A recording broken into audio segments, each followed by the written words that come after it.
Giotto di Bondone fue un pintor, muralista, escultor y arquitecto florentino de la Baja Edad Media. Un autor del Trecento considerado uno de los iniciadores del movimiento renacentista en Italia. Su obra tuvo una influencia determinante en los movimientos pictóricos posteriores. San Francisco entrega su capa. Fecha 1290 a 1300. Lugar Florencia, Italia. Fresco hecho para decorar el primer tramo del lado sur de la Basílica de San Francisco de Asís. La pintura relata el encuentro entre San Francisco y un caballero a quien dona su capa. Con esto se muestra dispuesto a despojarse de sus bienes y vivir como pobre, al igual que un perfecto cristiano. La técnica utilizada en esta obra es el fresco y el temple en el vestido del santo y el caballo, lo que causó el deterioro del pigmento con el paso del tiempo. En esta obra ya no hay rastro de isocefalia, es decir, que todos los personajes del cuadro se encontraban a la misma altura, aunque estuvieran en diferentes planos, clásico de las pinturas anteriores al Renacimiento. En cambio, los personajes forman una escena, estos se miran y el manto es la unión. Ya no se muestra un fondo plano, existe paisaje y arquitectura de la época, se busca la profundidad, perspectiva y volumen en las prendas, elementos y figuras humanas, algo fundamental en las pinturas del Renacimiento.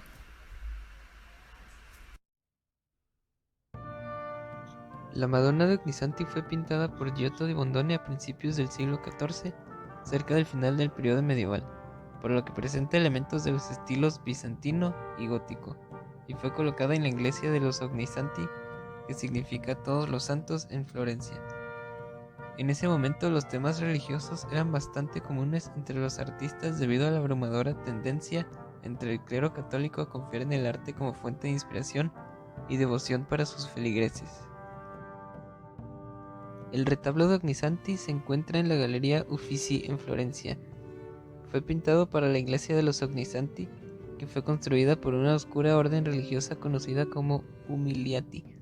Es un cuadro de gran tamaño, mide 325 por 204 centímetros y los estudiosos están divididos sobre si fue realizado para el altar mayor de la iglesia, donde habría sido visto principalmente por los hermanos de la orden, o para la mampara del coro, donde habría sido más visto fácilmente por una audiencia laica. Desde el momento en que miramos el panel de madera pintado al temple, nos fascina la solemnidad reluciente de la pintura. Una fina red de ribetes dorados en las túnicas, de halos y elementos decorativos fusiona el tono dorado del fondo con la representación en su conjunto. Tanto los delicados matices de violeta y rosa, el verde cálido y el rojo, como los colores carne de las figuras adquieren así un gran resplandor, que permite que el panel brille con un esplendor incomparable. La famosa pintura de Giotto, que domina la primera sala de los Uffizi, fue pintada para el altar mayor de los Ognissanti en 1310. El tema de esta pintura es tradicional, religioso, con la Virgen María o Madonna sosteniendo al niño Jesús en su regazo. Santos y ángeles rodean a la Virgen por todos lados. Esta particular representación de la Virgen recibe el nombre de Maesta, representación popular de la época.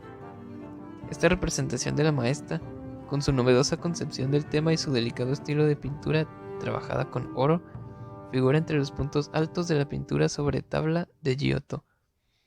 Aquí, la representación natural y la solemnidad de la madre y el niño se intensifican de una manera especial. La clara composición en perspectiva, en la que se incluye la mirada claramente dirigida de las figuras circundantes, hace que el gesto de bendición del niño aparezca como el punto focal, tanto a nivel óptico como de contenido. Giotto fue el primer artista en representar figuras tridimensionales en el arte de Europa occidental. Además, usó un espacio mucho más pequeño que otros artistas contemporáneos, enfatizando aún más la importancia de los cuerpos en la obra de arte. Giotto eliminó muchos aspectos del arte bizantino que aplanarían la pintura. En contraste con esto, los pliegues de la tela de Giotto son más realistas y en lugar de líneas usó luz, sombra y color para crear la apariencia de la tela. Giotto emplea la técnica del claroscuro o el uso de contrastes de luz para lograr una sensación de volumen en sus figuras, dándoles el ligero ahumado que suele ser característico de Leonardo da Vinci y artistas posteriores del Renacimiento. Un ángel se arrodilla a ambos lados del escalón, a izquierda y derecha. Podemos reconocer el espacio ocupado por sus cuerpos fuertes y modelados con mucha claridad, por la forma en que se superponen o dejan entrever los pasos que hay detrás. En una mano los ángeles sostienen un jarrón que contiene un lirio y rosas rojas y blancas, símbolo del dolor de María y de su pureza. Ellos la miran. Para superar la distancia doblan ligeramente la espalda e inclinan la cabeza hacia atrás. Hacerlo le da a su mirada una cierta franqueza y enfoque. Y todas las figuras, los ángeles de pie y los santos, están alineadas con el centro de esta manera. La intensidad de estas miradas refleja la disposición en perspectiva del cuadro en su conjunto y concentra la adoración en la Virgen María y el Niño Jesús. Es exactamente esta característica la que distingue a la Madonna de Ognissanti de todas las demás representaciones de Maesta de los contemporáneos más jóvenes y mayores de Giotto. La elevación de las figuras centrales se vuelve así casi completamente natural. Más allá de toda función representativa y perspectiva simbólica, que Giotto, muy hijo de su tiempo, no evita sino que modifica. Los halos poseen una textura sólida a través del pan de oro. Se conciben como una pertenencia particular a la realidad física. Los colores son vívidos pero reales, modulados con claroscuro que crea áreas de color claro y oscuro para representar las sombras. La luz es frontal y aún así del tipo ideal. La composición es simétrica y centrada de forma decidida en la Virgen, que crea un nicho central virtual. A los lados están los espacios especulares reservados para los ángeles. Las filas de ángeles a cada lado de la Virgen forman una almendra horizontal. La Madonna de Ognissanti es importante porque fue pintada con una nueva idea de espacio. Las líneas de perspectiva convergen hacia un eje central. Esta organización de la perspectiva y el claroscuro de las figuras permiten construir un espacio sólido y creíble. El espacio pierde el carácter de irrealidad divina para adquirir la solidez de la vida cotidiana. Firma estilística de Giotto. Pintura El entierro de María. Fecha 1310.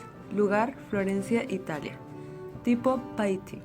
Técnica artística Tempera on paperwork. Género arte cristiano. Periodos arte gótico. Se encargó originalmente para la orden franciscana. Panel fabricado en madera de álamo. Mide 75 por 179 centímetros. En la imagen se puede mostrar la técnica utilizada. En la imagen se puede apreciar que hay ángeles que están a los lados de María.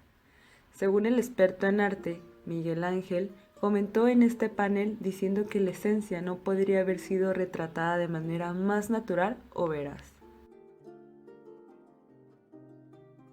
Virgen y el Niño o Madonna col Bambino fue una obra hecha por Giotto en el año 1320 y concluyó en el 1330, durando 10 años. Fue hecha en Florencia, Italia, y su creación fue ordenada para la capilla Pulci Veraldi o Peruzzi en Santa Croce. El fondo de la obra representa el reino del cielo. Está hecho de pan de oro, las cuales son láminas finas de este mismo material. La técnica utilizada es pintura al temple. Se elabora con pigmento, agua y un aglutinante de grasa animal. La rosa blanca que sostiene la Virgen María representa la pureza, así como hace referencia a la inocencia perdida por el pecado original. Un dato interesante de esta pintura son las manos del Niño Cristo, ya que muestran más naturaleza sosteniendo el dedo de la Virgen y mostrando interés a la rosa, cuando usualmente él muestra un gesto de bendición en la mayoría de sus pinturas. La relevancia en esta obra es que se enfatizó en la masa y el volumen, además de que es parte de la última etapa en la carrera de Giotto. La expulsión de los demonios de Arezzo, una pintura hecha por Giotto di Bondone, con un estilo renacentista italiano. Fue creada como parte de la comisión para representar la historia de San Francisco. Giotto pintó 25 de las 28 escenas y esta pintura corresponde a la 10ª, el contraste en la Basílica de San Francisco de Asís, hecha en 1299 con una duración de 8 horas. La pintura en cuestión tiene como dimensiones 270 centímetros de ancho por 230 centímetros de altura. Para realizar la obra, el autor utilizó la técnica al fresco para poder pintar en muros. Es una técnica antigua que sigue vigente para la decoración de interiores y exteriores por su durabilidad y bajo mantenimiento. Consiste en poner una mezcla de cal, arena y mármol y pintar sobre ello mientras esté aún húmedo. La cal al secarse hace que los pigmentos se queden integrados con mayor durabilidad por su composición química. Algo que nos preguntamos es por qué Giotto tuvo tanto impacto a través de sus obras. Y es que debido a que él es el iniciador del espacio tridimensional en la pintura europea, tratando de una nueva forma el tema religioso que dominaba en ese tiempo el arte medieval, adelantándose a su tiempo con su estilo renacentista. En la pintura observamos edificios representados con el uso de una perspectiva elemental, característico del autor. Los cuerpos adquieren entonces la tridimensionalidad del volumen gracias a los tonos oscuros, y gracias a esto los rostros y los cuerpos expresan emociones reales. En esta obra se representa a San Francisco arrodillado tras un compañero franciscano, que se dirige con fuerza hacia los demonios alados. San Francisco, durante la Guerra Civil de Arezzo, indicó al hermano Silvestre a que expulsara a los demonios que habitaban en la ciudad. Mientras que el santo se presenta concentrado en sus rezos y oraciones, Silvestre ejecuta la acción dirigiendo su mano hacia el cielo, logrando el exorcismo. En esta parte, además de observar una arquitectura pintoresca con profundidades, se puede apreciar en el cielo a unos demonios volando sobre la ciudad, que si observas con cuidado verás que son 7, los cuales representan los pecados capitales, y para ellos usaron diferentes tonalidades, saliéndose del esquema tradicional del bizantino, ya que se solía usar tonos oscuros para entidades del mal. También podemos observar que el suelo está notoriamente destrozado, atribuyéndole al ataque de los demonios. Y, en menor medida, podemos ver cómo la arquitectura de la ciudad está ligeramente deteriorada. En esta parte de la obra se visualiza las puertas de la ciudad. Lo curioso es que son 2, y no es una coincidencia, es que el autor quiso hacer una puerta más ancha que la otra para mostrar la distinción de clases sociales que era muy notorio en esa época, entre los ricos y los pobres. Los ricos miraban con desprecio a los pobres mientras salen por las puertas más anchas, una crítica a la sociedad de aquellos tiempos. También podemos observar en esta parte de la obra se visualiza las puertas de la ciudad. Lo curioso es que son 2, y no es una coincidencia, es que el autor quiso hacer una puerta más ancha que la otra para mostrar la distinción de clases sociales que era muy notoria en esa época, entre los ricos y los pobres. Los ricos miraban con desprecio a los pobres mientras salen por las puertas más anchas, una crítica a la sociedad de aquellos tiempos. De primeras notaremos que solo uno de ellos tiene un halo celestial alrededor de la cabeza. En este caso es debido a que solo aquellos que son sacerdotes dentro de la iglesia tienen el permiso para realizar los exorcismos, siendo el padre Silvestre en este caso el apoyo que necesita San Francisco al no contar con ese título. Por ello, se vio con la obligación de buscar su ayuda. Aún así, la iglesia como símbolo de fe en esta obra está más alineado con San Francisco que con el padre Silvestre, indicando que la fe es más importante que un título religioso. El padre Silvestre se muestra como un representante de la iglesia y el pueblo de Arezzo. Su fuerza para resistir proviene de San Francisco, quien está en constante oración para brindar su apoyo. Su esfuerzo funciona y los demonios se ven saliendo de la ciudad desde el cielo.